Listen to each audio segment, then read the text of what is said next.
கர்த்தரை துதியுங்கள், அவர் நல்லவர், அவர் கிருபை என்றுமுள்ளது.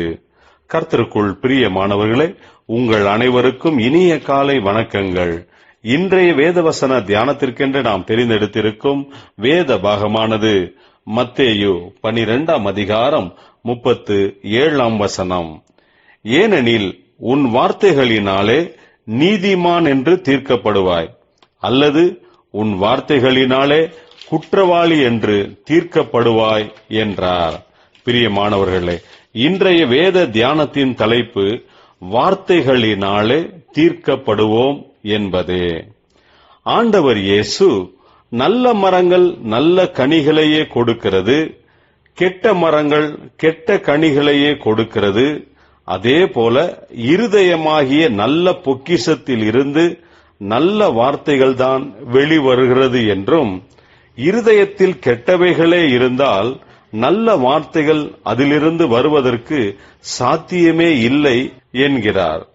ஏனென்றால் உன் வார்த்தைகளினாலே நீ நீதிமான் என்று தீர்க்கப்படுவாய், அல்லது உன் வார்த்தைகளினாலே நீ குற்றவாளி என்று தீர்க்கப்படுவாய் என்று சொல்லுகிறார்.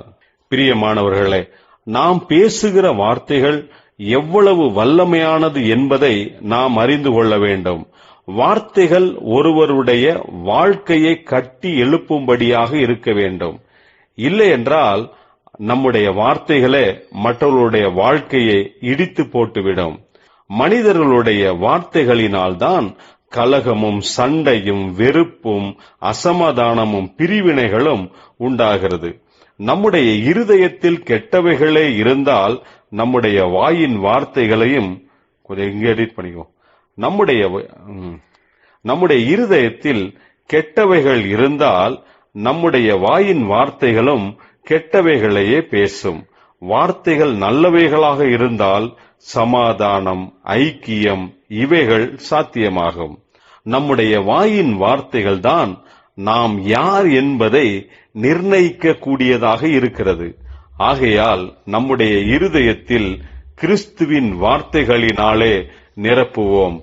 ஆகையால் நம்முடைய இருதயத்தில் கிறிஸ்துவின் வார்த்தைகளினால் நிரப்புவோம், நன்மையானவைகளையே நிரப்புவோம். நம்முடைய வார்த்தைகளினால் நம்மை நீதிமான் என்று மற்றவர்களிடத்தில் சாட்சி பெறுவோம். உடைந்து போன குடும்பங்களில் சமாதானத்தை உண்டாக்குவோம். ஜெபிப்போம். ஜீவனுள்ள தேவனே, உம்முடைய பரிசுத்தமான வேத வசன வார்த்தைகளினால் எங்கள் இருதயத்தை சுத்தமாக்குவீராக. உடைந்து போன உள்ளங்களை ஆறுதல் படுத்துகிறவர்களாக நீர் எங்களை பயன்படுத்துவீராக. இயேசு கிறிஸ்துவின் நாமத்தில் ஜெபிக்கிறோம் நல்ல பிதாவே, ஆமேன்.